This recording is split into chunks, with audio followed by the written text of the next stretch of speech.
Welcome to the Awakening Exchange podcast, hosted by Stephen Matthew Clark. Join us as we explore stories of transformation, growth, and redemption within the justice system. Through insightful conversations with experts and individuals who have overcome adversity, we'll uncover the potential for change and the power of education, programming, and support. Get ready to dive into a world of second chances and inspiring journeys.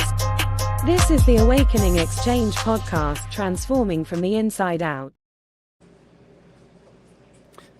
Aaron Smith, how are you, my dear friend?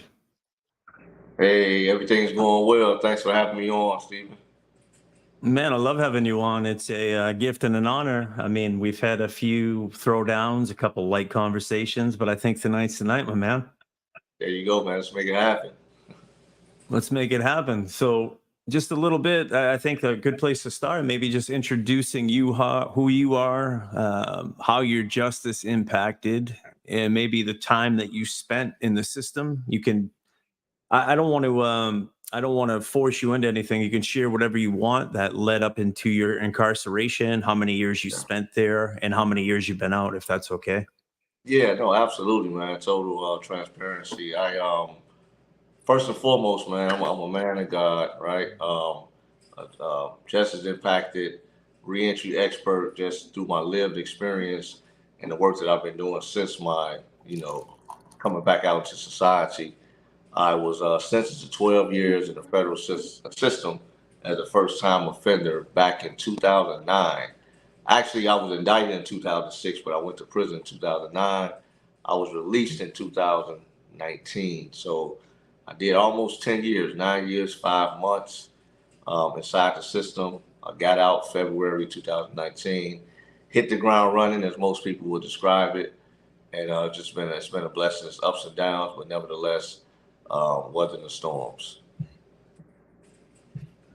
Beautiful. What's been your biggest challenge, you think, getting out and getting back into society? What's one of the biggest challenges and obstacles that you faced? I think for me, it was more so internal opposed to external. I've always been a driven, ambitious guy, but also at the same time, you can have that self-doubt that can creep in. So you consistently have to, I have to consistently motivate and encourage myself that, this is a purpose-driven journey, and I was built for it. I was made for it, and just keep continuing to put one foot in front of the other. So I would say that was probably one of the biggest challenges, just my own self. It's me versus me. Me versus me. I love that. What's been your biggest, you said, well, a couple of things. You said this is a purpose-driven journey. What's been and where have you found your most purpose, my dear friend? Going back inside the institutions, speaking to the guys and the young ladies who are experiencing some of the same things that I experienced while being incarcerated, just providing hope and inspiration, really through education and really leveling up yourself and escaping the odds, through really switching hustles, doing something differently than what we did while we were on the streets. And so I find a lot of solace in that, being able to go back and just really see the hope in the men and women's eyes as I, what I'm giving a presentation on financial literacy, entrepreneurship, just that hunger and desire to want something more than where they're currently at. Beautiful. And I know you're involved with my very dear brother and friend. I know that we may not look the same, but we are definitely brothers, Cardell Sims. Yeah. You've been doing a lot to support Cardell and be beside Cardell on the 500 or the 100 prison tour. You guys have done a phenomenal job going in to visit our brothers and sisters who are justice impacted while they are in the system of mass incarceration. That is justice, by the way, giving back and showing love.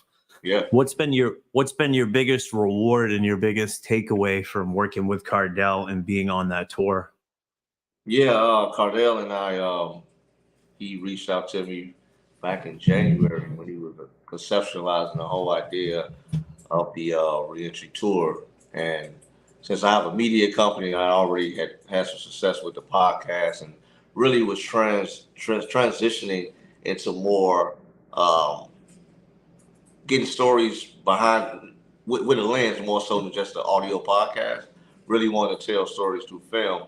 I was like, hey man, you gotta let me do the documentary behind this. And so we were able to go inside with the cameras, and so we have the documentary coming, Escape the Odds of Recidivism.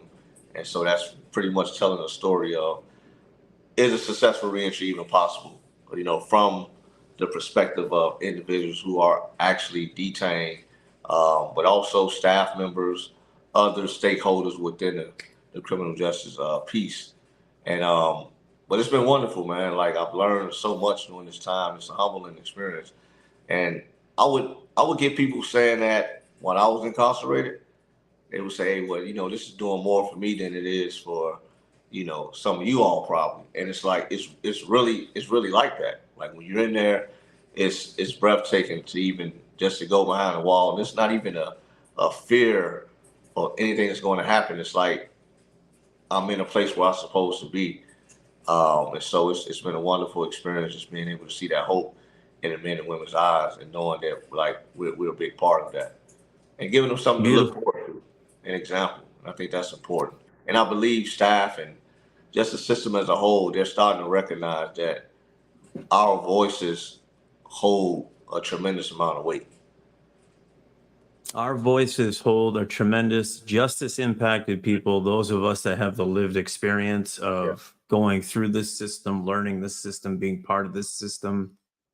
There's a lot of weight in our voices. And you just mentioned something interesting. But before I get to that, I want to ask you a question about your own incarceration, because you know the pains, the challenges, the ups, the downs, the lefts, the rights, the barriers, the boundaries, the hell being incarcerated can be. Is there any moments that really stood out to you during your incarceration? Anything that really might have really deeply affected you, or any moments that have stayed with you till this moment today, where you're at today in your life? And if so, can you share what you can about those moments and how they've impacted you? Yeah, I would say some of those moments were, my daughter was born while I was incarcerated. So I had the opportunity to only see her 3 times during my incarceration. I was 500 or 600 miles away from Chicago, so it was, traveling can be a challenge. But I was able to see her a few times during that time, and it was just really, you know, it was impactful, sad moments at times, just being able to not being able to interact with her how I wanted. So just being creative. What I was sending things through the mail, reading books to her through a video program, educational video program they had. So just really just trying to keep that connection. And so, and that's my only child. And so I never had the experience of, you know, changing a pamper or just kind of those walks in the park, first day of school. And so those times were really hard, knowing that she was going to school, the first day of kindergarten, that I wasn't there for, and all those milestones in life that I missed due to my circumstances. So for me, that was the hardest times. Yeah, man. I'm grateful to hear that you have a beautiful daughter, and you know, I share the pain of missing my family. You just said that, and something deeply registered with me about missing all the moments in my nieces and nephews' lives. I don't have a child, but I still have next to kin that are very close to me. It can be painful at times, for sure. It can be painful at times, and you're right. Was that the NAACP Family Ties program you're talking about? I don't know if it was the NAACP's program, but nevertheless, it was a program that the education department offered, maybe like one time a year. And so I would take advantage of that, just being able to just sit down and read a book, and whether it was the video that they sent out or actual photo. So yeah, things like that you learn to cherish and use as a bonding piece, and that was something that I look forward to. We think about, can we get raw real quick? Yeah, absolutely. Yeah, Can we raw dog it? We talk about the system of mass incarceration, and you know, through all my research, all my studies, I found that human capital, social capital, and financial capital are the three things that really help us rehabilitate and get better. We live in a system, it's the 13th Amendment to the United States Constitution that allows slavery to go on and exist because we're incarcerated. So that screws us up with financial capital. Social capital and human capital, we can barely see volunteers that come in. They make volunteers feel like shit half the time when they come into the prison system. So the volunteers that come in are really troopers. They really have to have a strong, thick skin to deal with a lot of the staff because the staff is so negative. And human capital, we talk about like our families, the family support, the family ties, but they have so many of these institutions miles and miles away from our homes and where they live. And then the visits are less than conducive. You know, the majority of the visits, they're so strict. They're about safety and security. So they're very limiting. When we're talking about getting raw for a second, what is your take on social, human, and financial capital, and how can you see technology helping those three things? I think that well, first, for financial capital, that's one of my strong suits there, man. I think that a lot of us are or were impacted by the system and made decisions because of our financial situation, right? Whether it was lack of it, a greed for more of it, or just not understanding the ignorance surrounding just financials. And so just being able to to have programs within a system that talks about, money, like smart money habits. Because again, we grow up, our school systems, they're not teaching it. And so we going back, like for instance, when I went back in this weekend, I talked about personal credit. That's again, one of my strong suits, and the men and women, they loved it because everybody knows that we need that, right? We need finances to live on a day to day. That's a given.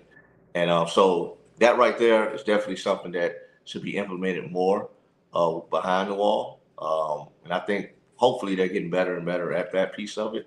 The social capital, absolutely, man. With that, it's just a matter of just being able to, with technology, things like this, right? Zoom, like what you're doing, your social capital has increased tremendously, right? You're probably one of the most, right, one of the most connected people that's inside the system, right? If I had not known anything, I would think that you were a free man, but free in spirit, no doubt. But it's because of technology. Like we're on live today because you're behind the wall on a Zoom with all the equipment that most people on this side of the fence will be envious of, running a podcast. So you're a living testament that that social capital piece is instrumental in like bridging the gap and that connection. With that, just building those connections up. That network is your network capital piece. With the human capital piece, same thing. Just being. I think with the human capital, you mentioned like how people are treated when they come inside of behind the wall. Mm-hmm. I believe with technology, I don't want technology to kind of cannibalize that part of that human touch, because there are some institutions that are going away or limiting the use of, well, not the use, but the access to people coming on visits because safety and security, right? But Mm-hmm. I don't want technology like becoming a barrier and saying, okay, well, we have technology, and so they don't need a visit. They don't need volunteers coming in because everything could be virtual. And so I think that could be a double-edged sword with that. Yeah, you're absolutely right. So I think it has to be a balancing act like everything else. And first off, I just want to, this is a place I have to acknowledge. I wouldn't be on any of this if it wasn't for our warden and our commissioner that we have here in the state of Maine, two of the most progressive, loving, kind, compassionate people that I know in my life, mentors, coaches, I think spiritual warriors that are redefining what corrections can look like. I just received my first real paycheck in over 18 years. I started, check this out. Wait for it. You ready? Yeah. I started a remote job from my prison cell where I get paid like a normal human being, my friend. We give the state back 10%. Wow. That goes into the state fund. We have to pay our restitution and our child support first, which we want to do anyway, right? Yeah. And then the rest of the money comes into our trust fund or our account. Now I can pay for my PhD, which is the reason why these doors were opened, a way for guys to pay for their post-secondary education. Can you imagine when the entire, because we're going to change the entire system. I'm being serious. Can you imagine when all of our brothers that are inside hustling, gambling, selling drugs, doing all this nonsense, getting in fights, killing each other because they don't have money? There you go. And now we're solving that problem, brother. Can you just speak about what that would do, what remote work opportunities would do for the system of mass incarceration? Man, you know, I lit up, man, when you said that, man. That's something that I've always kind of like dreamed of, you know, making it where guys can, because the skill sets are crazy in there, right? We can do anything if we just given the access to it. And so, as you mentioned, man, all of the negative activity, basically the underworld. Not saying it would totally eliminate that, because you're going to still have some knuckleheads who are going to do what they do. But for the most part, creating jobs, not the warehouse stuff, but actual, you know, skill building kind of opportunities like the things that you're doing can not only impact the people that's behind the wall, but just think about the family, the support that you can provide to your families on the outside, right? Just think about just being able to, to send your kids. If you're paying for your own PhD, right? If this is going to help for that, imagine what you can do if you had a daughter or son that was going to private school, or a daughter or son that was going to college. And so it just opens up. And also what it does is that it helps to minimize the wealth gap, because now dad or mom is incarcerated, but they're still making $20 an hour. So now they're able to lend to that household. And so I think it's great, man. I love it. And once that does catch on, it's going to change just the economy as a whole. Imagine you got 100,000 people.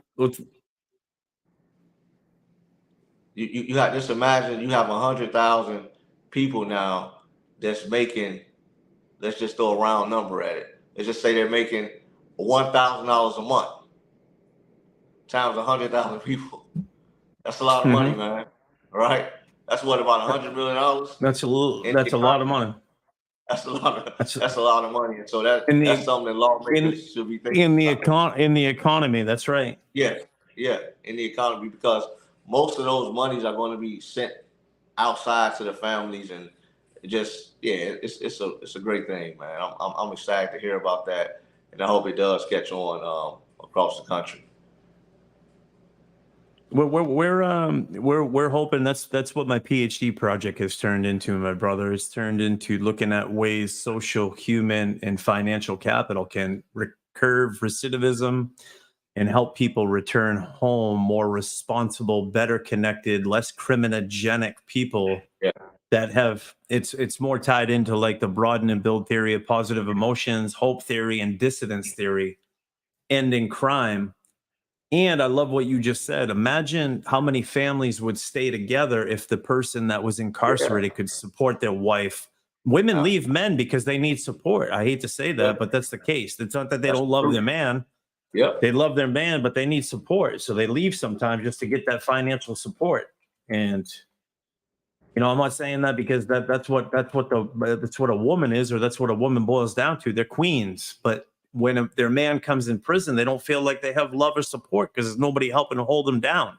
Right. So either they have to move out of their houses, they have to sell their houses, they have to find other means to take care of themselves. And sometimes that other means, that's it. And that disrupts the whole family structure. Imagine you're in a two-person household, mom and a dad, and your child is going to a particular school or living in a certain neighborhood because you had that additional monetary support. But now that person is incarcerated, whether it's the mom or dad, and now that's split in half. And so now their whole life is disrupted, housing, education, everything. But doing what you're doing with a remote kind of position while you're incarcerated, they could potentially stay in that neighborhood. They continue to go. Your child can continue to go to that school, right? You don't have to move out the neighborhood to another neighborhood where the rent is cheaper because mom or dad can't afford it because their spouse isn't around anymore. So I think this is a trailblazing, impactful thing, and I'm looking forward to kind of seeing where this thing goes.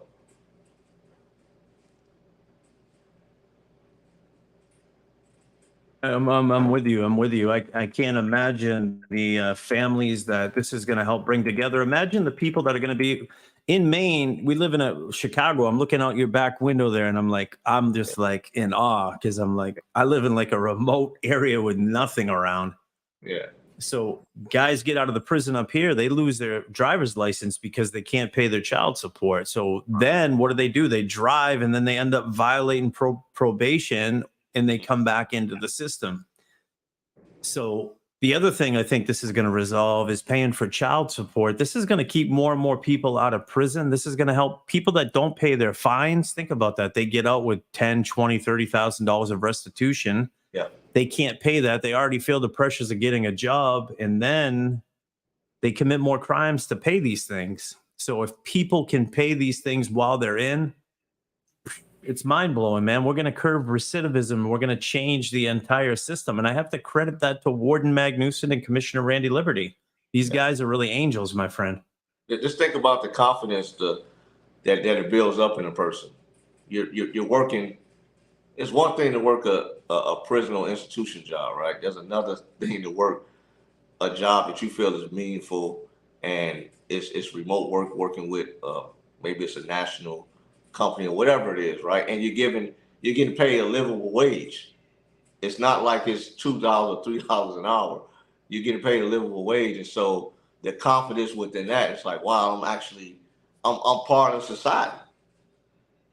And now I've stacked up all this money. I'm part of my stay. I've been incarcerated 5 or 6 years, and I got $20,000, $30,000, $40,000 saved up. Hey, that's a different kind of walk, man. When you leave prison with that kind of money, right?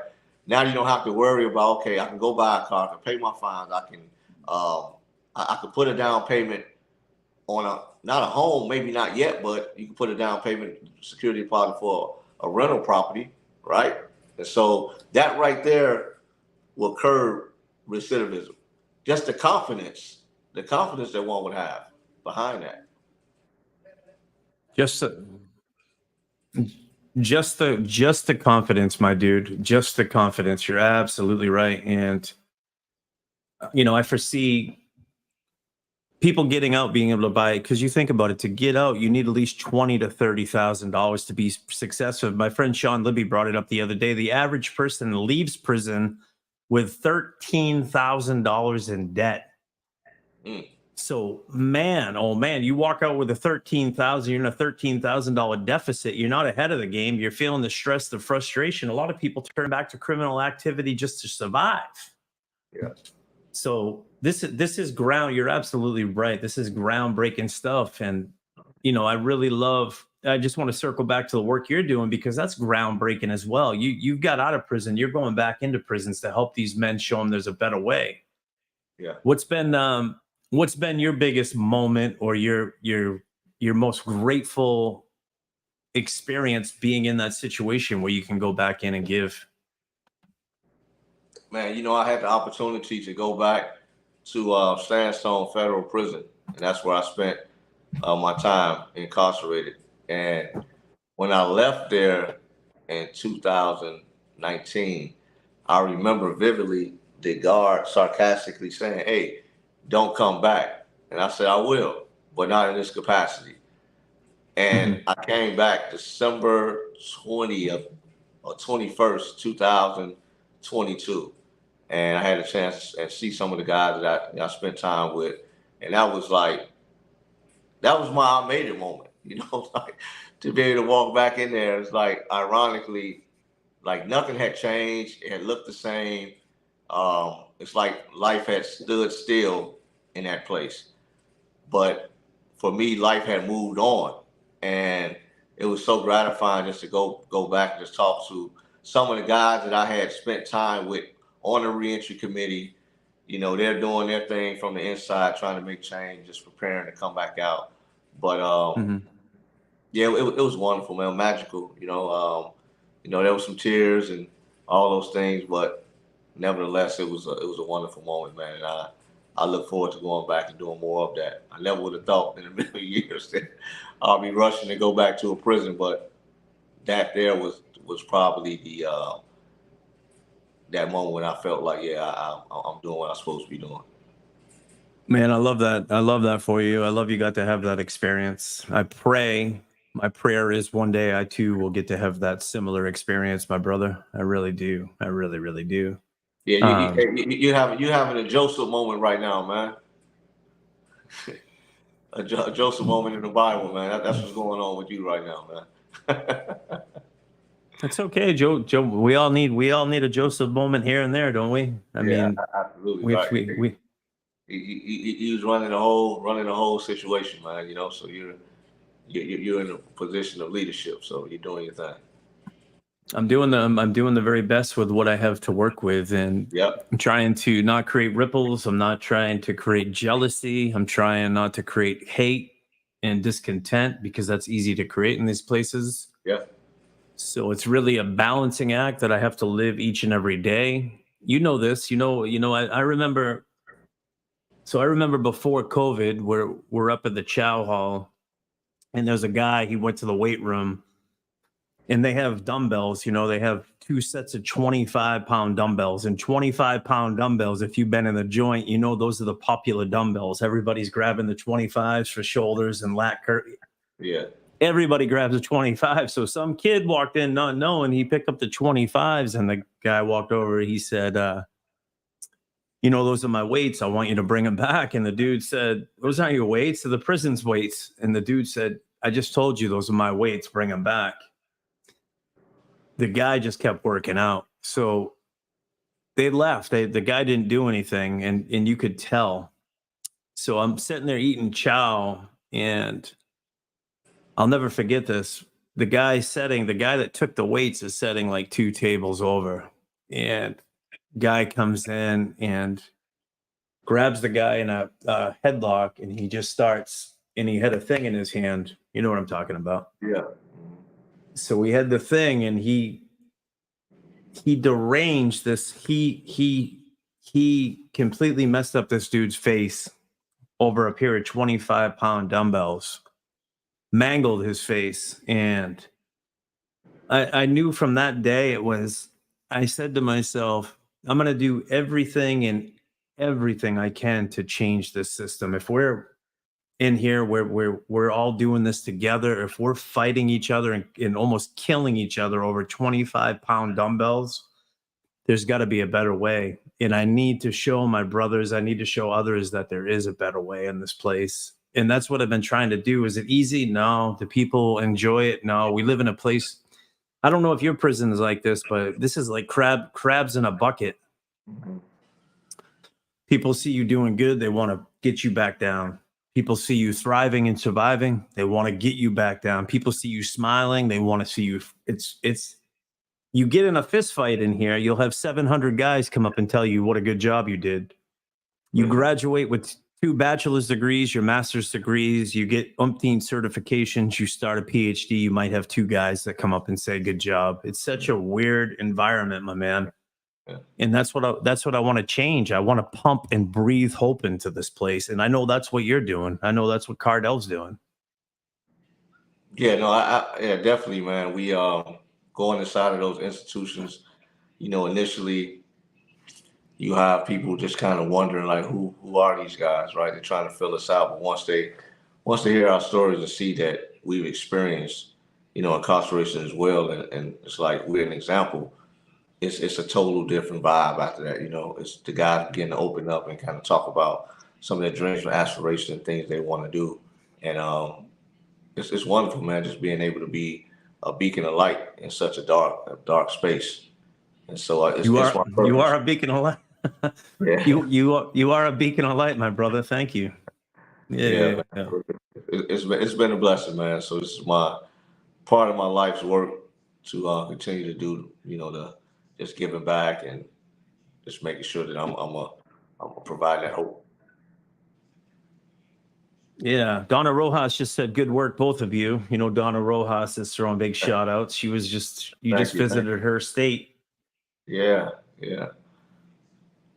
But had a good time in Howard County. I have a question for you. Can we throw down a little bit on just relationships and what relationships were like for you in prison and what kind of that felt like? Did you have a relationship in prison? Did you stay with your baby's mama?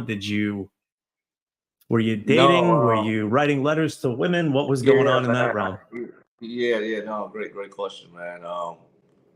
My daughter's mom, no, we didn't. Well, when I got out, we didn't stay together. But that was the goal. That was the hope, to be able to kind of. I'm talking about when you were not when you got out. When you were in, I'm talking when I about was in. Yeah, I'm talking about when I was when in. you were when I was in. What was the that deal was, when you were yeah. in with relationships? That was that Because was men a and part women of it. listening are interested in this. Yeah, man. So I did the pen pal thing. You know, like some of us, just to kind of, kill time, and just also you want to be able to kind of talk to people, and so that was some of the things that I did. And I met some pretty cool people during that space. People Nice. that wasn't judgmental or anything like that. So yeah, so I did that. But outside of that, man, I really kind of just focused on just also building relationships while I was inside, like networking with the people that were there to build solid, long-lasting friendships and relationships upon my release. Nice. How many relationships do you have with those people that you built those strong, lasting relationships when you were in? Man, I just on one, I would probably say really strong, solid, about 15. Nice. Yeah, about 15. Yeah. A good friend of mine. We started a trucking company together. Like he's one of the people that I partnered with to do the trucking with U-Turn Transport, and we met while I was incarcerated. Is that Lester? I'm sorry. Who's that? Lester? Who's the gentleman you're doing the trucking with? Oh, my buddy Carl. Carl. All right. Yeah, And yeah. you're still doing the trucking business. Yeah, still doing the trucking, and I'm in contact with a countless amount of guys. Just keeping them motivated, and they're hearing about the work that I'm doing on this side of the fence, and it's really giving that inspiration they can do the same thing. Absolutely. What do you think when you went in, you did some programs, you got involved with some groups, you got involved with some efforts, some spiritual revelations, some religious stuff. What was that one group or that one class that you feel like you learned some of your greatest lessons from? And Mr. Cardell's on with us right now, by the way. Cardell, what's up, brother? He knows what it is.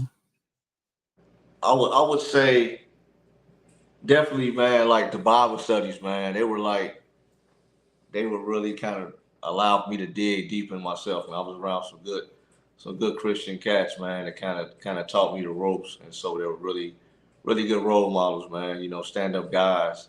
So I would say that was numero uno.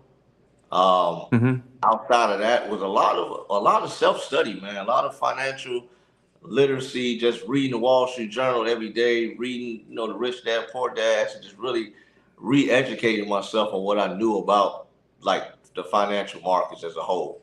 And so I couldn't say there's one particular program that I took that really kind of changed me. It was a lot of self-education.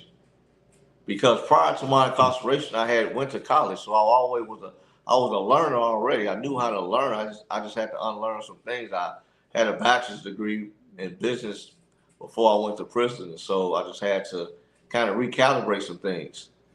And so, goodness, a lot of self-education, man, around finance and business, and I had a lot of good people around me that were, white collar offenders, so they ran $1 million companies. So I would kind of get under their tutelage and learn the game, if you will, about how to legitimize my hustle. And so it was school all over for me. So you're in prison with Jordan Belfort, the Wolf of Wall Street. Well, You're no, running with all. yeah, right. People like him, right? Actually, yeah, people like him. Yeah, That's amazing. yeah, These guys running Ponzi schemes and all right. that. So you're around people that are in probably a lot of mafiosa and a lot of people that are involved deeply with gangs and other Yeah, things. yeah, Uh, Probably a lot of different crime families, I'm sure, and the feds. yep. So you're around all these people, all these ideologies, all these different ideas are being thrown out. What's some of the best advice you got from some of these mobsters or some of these old gang bangers or some of these people that were deep in the system doing life? Man, I had just one cat, man, Jewish cat, Ponzi scheme guy, man. He had stole a whole lot of money. He had like a 20-year sentence at the time, old cat, and gave me the advice where pretty much about relationships. He's like, at the time I was about 35 years old. He was like, he's called me Ace. That was my nickname. He said, Ace, man, you get out, man. You know, you got to make sure that you find a solid woman, man, that can kind of be on the same page that you're on. He was like, had I had someone like that would have steered me another way, that I would not have committed the crimes that I had. He said, he was like, a stable relationship is key upon your release. Don't go out trying to be a ladies' man and do all those kind of things, because it's only a distraction. Because you're at a time with your life, like you lost so many years, you're 35, and I was getting out when I was 38. And so he said, you know, it's time to mature. And so I took that to heart, you know. Someone that was 70 years old, seen the world, you know, had been married, you know, 50 years. And here he was telling me, you know, he had much rather had, you know, wanted or needed someone that would told him, no, let's not do that, right? Opposed to maybe enabling his behavior by not saying anything. And so that was some of the best advice that I received. I'm gonna take and absorb that advice from myself, my dear friend. So Yeah. no being a late, no. I'm telling you that now. All right. Well, I'm gonna take and hold on to that. As you know, though, serving big numbers, it's hard to be in any kind of relationship in prison. Yeah. Goodness gracious, there's so many things we can't do, and I'll tell you, I think one of the hardest things I've ever experienced or tried being in prison, one of the most difficult things was being in a relationship. And wow, I'll tell you what, my dude, it is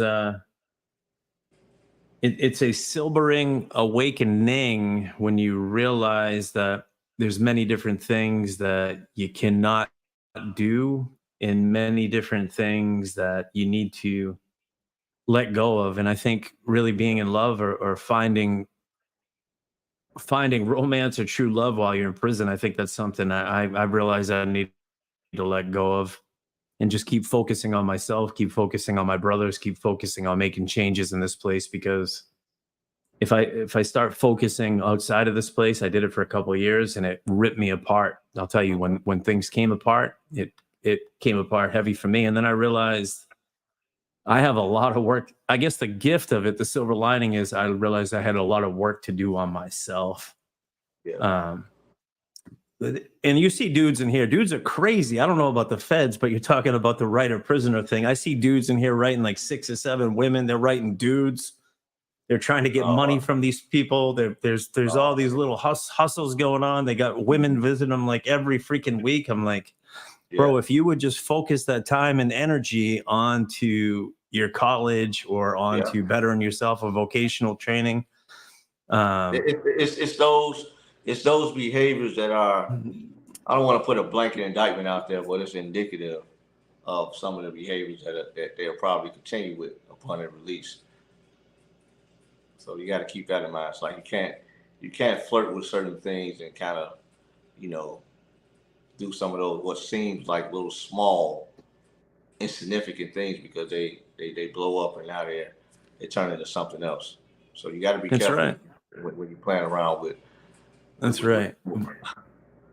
A friend of mine in here, he said something to me that always stayed with me. He said, "Proper conduct fears no exposure," and I really love that. It's like, Dr. Ron Garrett, one of my dear friends, he says it best. He says that, we live in glass houses in here. You can't have some secret little relationship. You can't be hustling. You can't be making hooch. You can't be doing these things because we're in a glass house. Everything you do is seen, heard, and felt by somebody. Yeah. You can't walk around and put on a front all day long. Eventually, the house of cards is going to come falling in on you. And one of the biggest things. Go ahead now. No, go ahead, man. No, go ahead. I'll speak on it after you're done. No, I was just going to say one of the things that I've learned, it has to be, we have to live to the fullest every single day, the best that we can. And even when you're doing that, you got like the crabs in the bucket. People are going to try to hate and pull you in. So you have to be savvy. You have to be aware. You have to be on your toes at all times in this place because there's always someone or something. There's always a weird energy in place, especially when your heart's right and you're carrying that light, what you're talking about. Because when you're the light in a dark place, people recognize and see that. That's right. That's right. I want to flip your switch, That's it. Yeah. That's a good one. That's a good way to put it, Aaron. There's always a dude trying to flip your switch. Yeah. What do you got? You're going to say something there.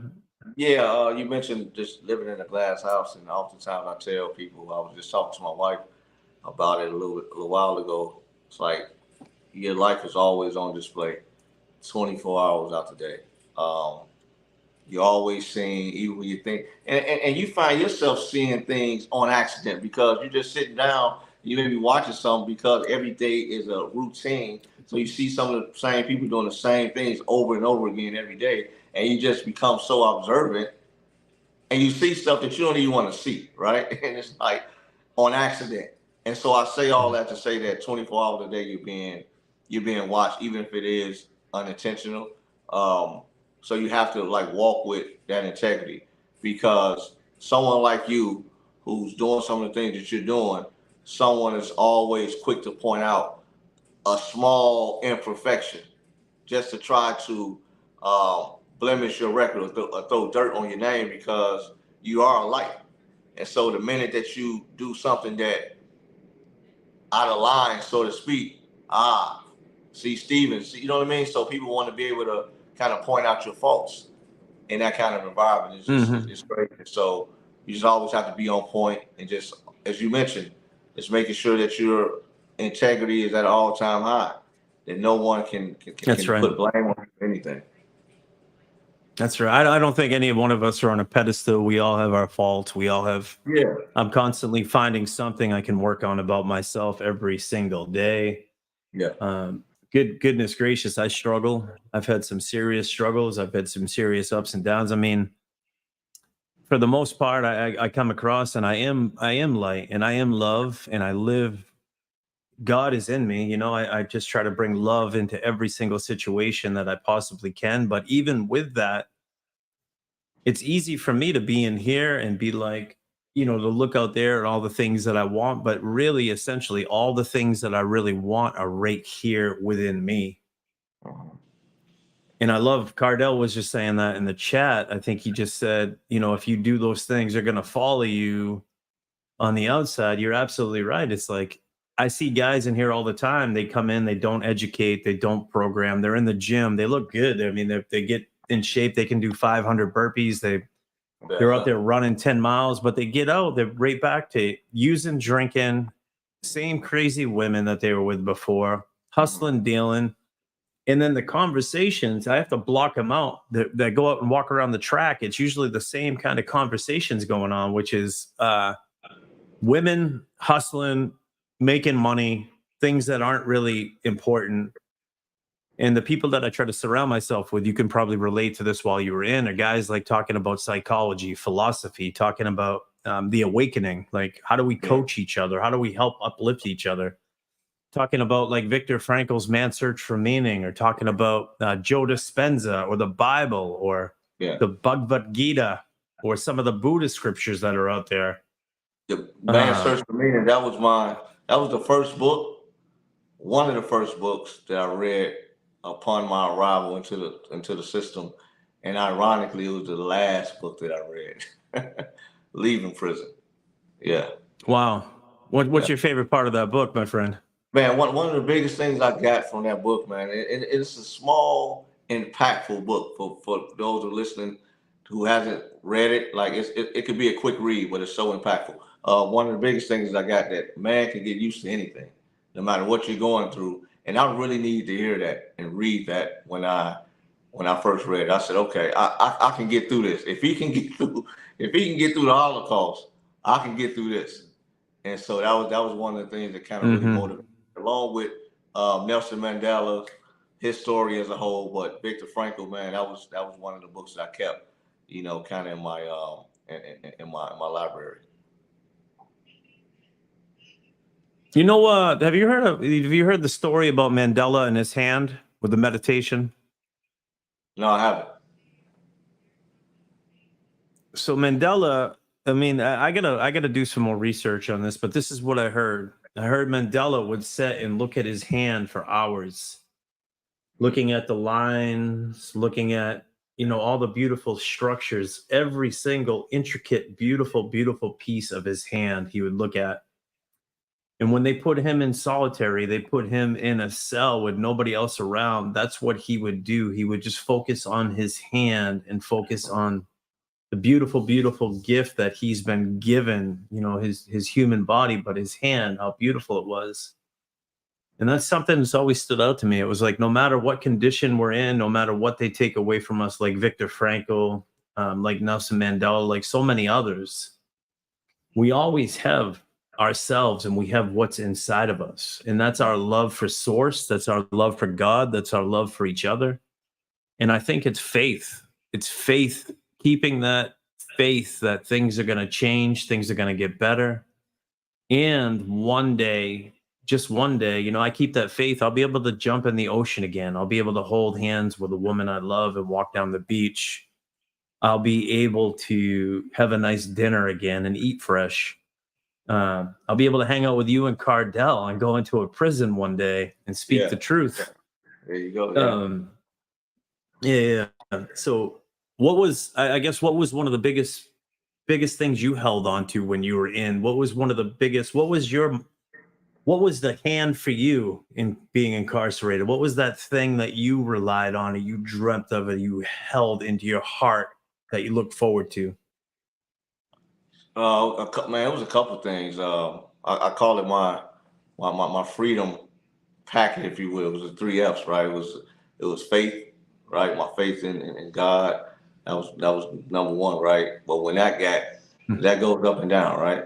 And so when I was down, I was able to lean on like family, being able to, fantasize about raising my daughter. When things weren't going right with my daughter mom, and I didn't get the opportunity to talk to my daughter when I wanted to, it was my career, it was my finances, right? Just knowing that I had sold myself short, and it's like, now, you know what? I'm going to be the successful business guy, right? I'm gonna get my finances in order and things of that nature. And so I would say those 3 things: faith, family, and my financial life, which is career. That's what kind of kept me. That's what kept me motivated, for sure. What is, and I think that's beautiful. The faith component again keeps coming up. Yeah. Right now, how important is community to you? How important is it to you to have other like-minded people that have the lived experience, that understand you? How important is it to have like-minded brothers around you that you can call, that will uplift you when you're failing it? Yeah, it's very important, man, to have someone that can relate to what you've been through. Oftentimes I have people that hasn't, been in the system, but they see the work that I'm doing, they see the kind of people that I'm around. And I had somebody tell me, like, man, all your friends like been to jail? I'm like, yeah, pretty much, but we're all doing phenomenal things. And so I keep people around me that have been impacted by the system. And it's not like I'm out looking for these, kind of people. It's just that because that's the area that I work in, and that's my sphere of influence. And so it just becomes like a natural draw, and we're a support for one another because we've been through the storm.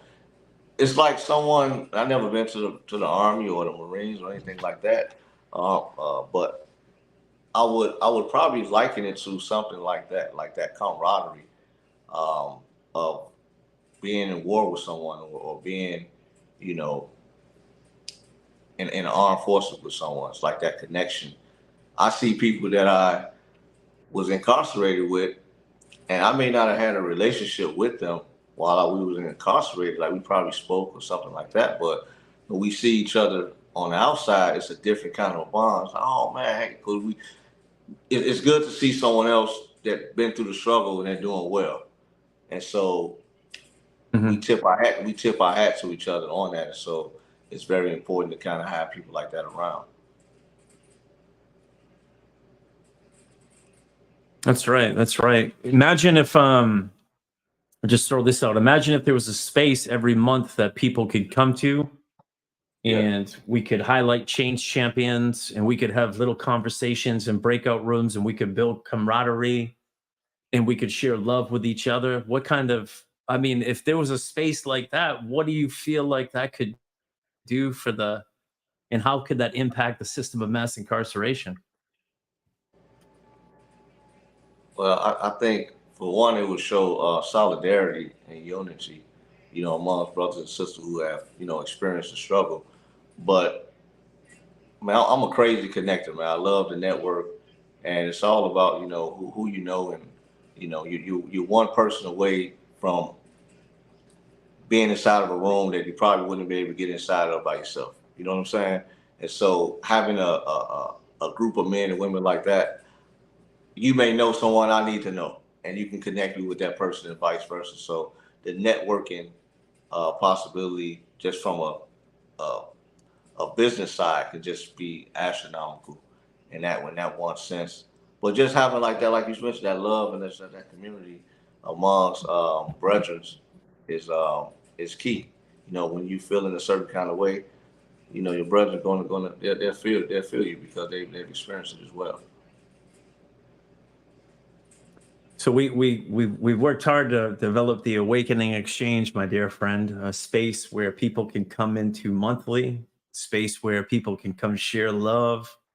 We Yes. highlight these change champions, people that are doing extraordinary things in the space of criminal justice reform. We have between 50 and 200 people that show up. Um, Wow.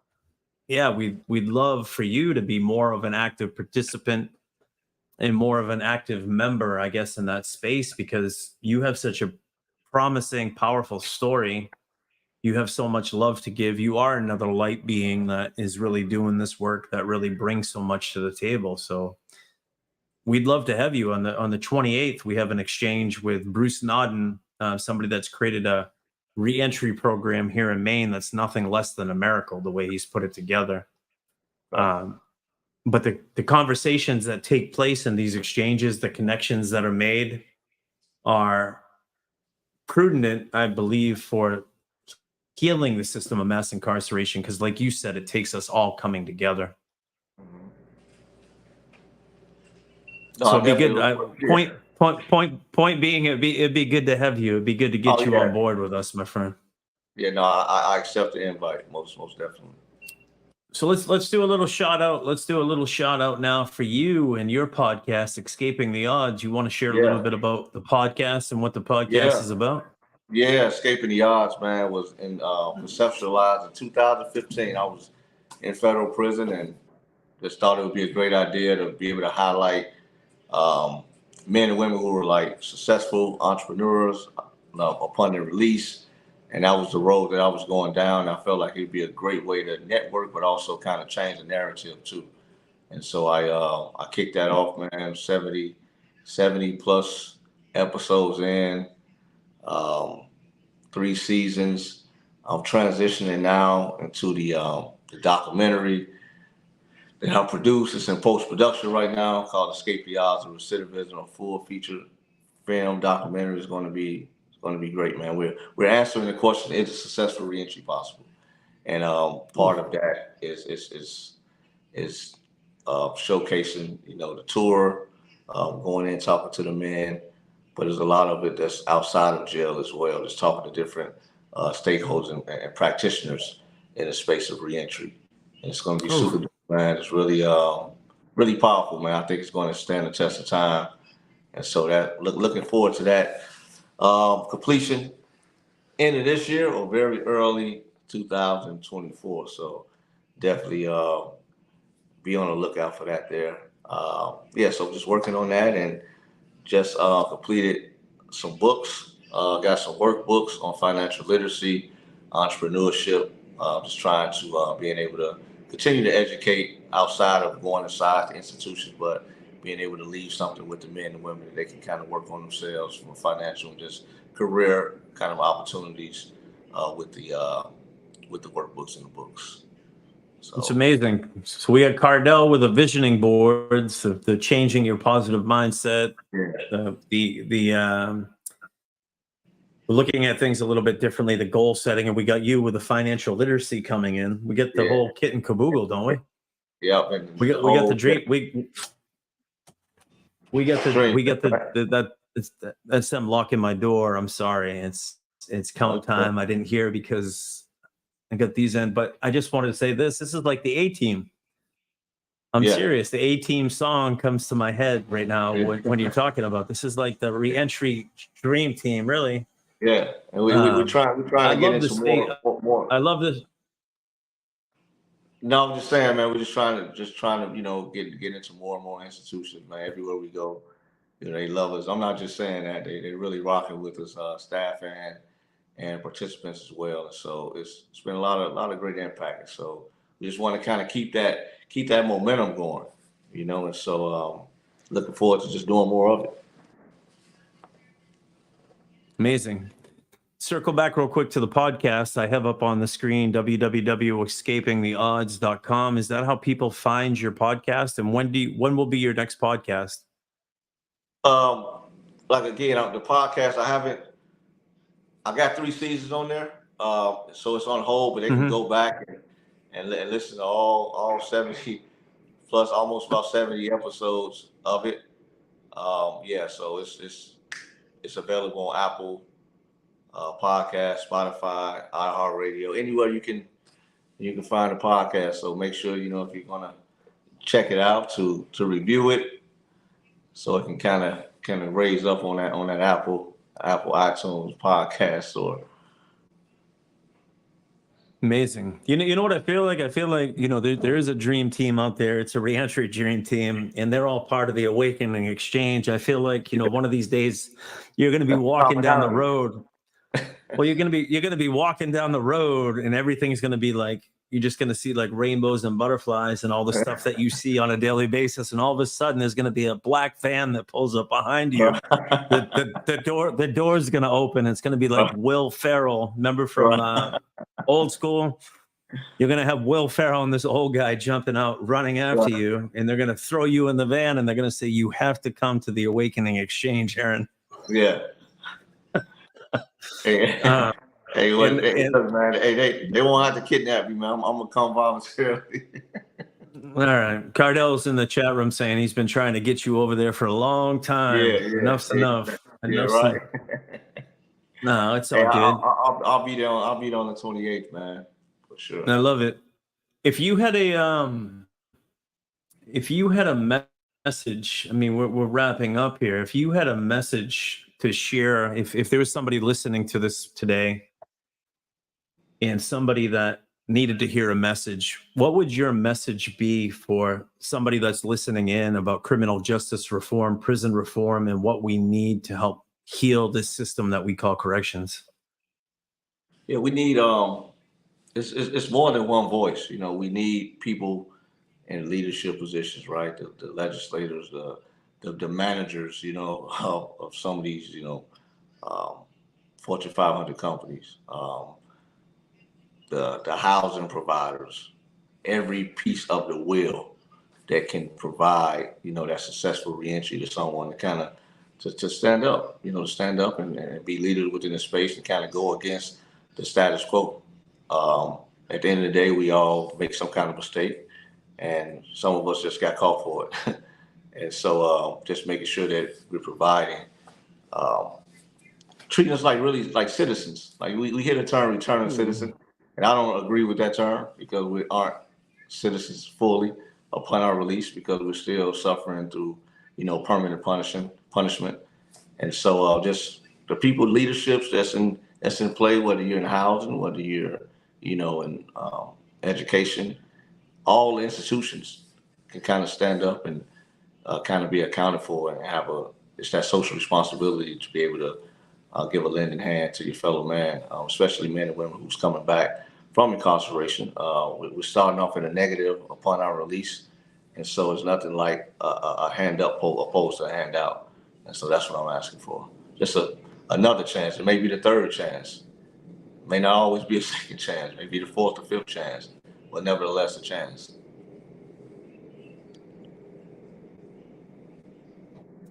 Completely agreed. I just spoke at Emory University with Dr. Ron Garrett, and I see Donna Rojas. I know she just spoke at a local university as well. And I think that's what we need. We need to start getting into these colleges a little bit more and a little bit more, and start approaching our students that are in this space of criminal justice reform and social change. Yeah. It starts, I believe it starts with our students. It starts with our families. It starts with our legislators. It starts with the politicians. But we collaboratively bringing this together by sharing our narratives. And I think you're doing that, Aaron. I think you're doing a really good job of that. And finally, I guess, what would you say if there's a family member of somebody that's incarcerated listening to the show? If there's, somebody, a loved one that is listening to the show that has somebody locked up, what would you say to them? Well, one of the things I would say is don't enable your loved one. Let's be real with them, right? If you know they're not on the straight and angle, it's time to let's step up and let them know, because you're only going to hurt them by enabling them. And it's never over. I know that sometimes some people go in and out the system, but sometimes it takes that fourth, that fifth time. And it's you can bounce back from anything. It took me just one time, but I know other people that they were incarcerated several times. They're doing amazing things. And so don't give up. Support them, but at the same time, don't enable them too. It's beautiful. Thank you, my brother. Thank you. And reach out too. Reach out for get involved. Right. There's a lot of reentry organizations that you can be able to attach yourself to and be able to provide resources to your loved one so they can prepare and be a better person while they are incarcerated, so they can come back out and be a successful person. And so I'll definitely lend that kind of support. And for anybody that does have somebody incarcerated, if you are interested in writing them and letting them know that you love and care about them, you can always go to www.flickshop.com. You can sign up for an account, which will give you 2 free postcards to send into your loved one. After that, I think the postcards are 70 cents to $1 a piece. They're very affordable. And it's such a beautiful way to acknowledge somebody that is in the system of mass incarceration, that you love and care about them. When you are somewhere at a park, or when you see the sky, or when you see a rainbow, you can always take a picture with your phone and immediately send it in. So I would encourage you to go to www.flickshop.com. And in addition, ladies and gentlemen, I just want to say thank you to our other sponsors, the Maine Department of Corrections, Sutra.com, which is phenomenal for having a website and a web space. And in addition, Glen Exchange, glenexchange.com or glencommunity.com is a wonderful place for coaches and consultants across the world who have provided a great deal of support and love for the awakening. And finally, our friend Cardell Sims, you can visit him at cardellsims.com and check out his excellent work that he's doing with Mr. Aaron Smith. And just want to send you a lot of love for your work, Aaron. Thank you very much for the person that you are, the person that you've become, and the life that you're leading. It is definitely the power of example, my dear friend. Thank you for having me, man, and the exceptional work you're doing under the circumstance. I continue to tip my hat to you. You're doing amazing work, man. So continue to do that, and let's continue to work and support one another. And thanks for having me on. Yeah, thank you very much. And I hope and pray we can have you on again someday. We look forward to seeing you on the 28th. Yep. And with that, ladies and gentlemen, for all of you that joined us this evening, we are grateful that you shared space with us. We are grateful that you shared time and the awakening, ladies and gentlemen, transforming from the inside out. It's all an inside job. And fortunately, by the grace of God, we're able to provide this podcast from the main state prison, from within. And we hope and pray everybody has a beautiful, blessed day. For everybody that joined, thank you. Aaron, thank you very much, my dear brother. And with that, we're going to close out. Thank you. Do what we can, laugh and we cry, and we sleep in your dust.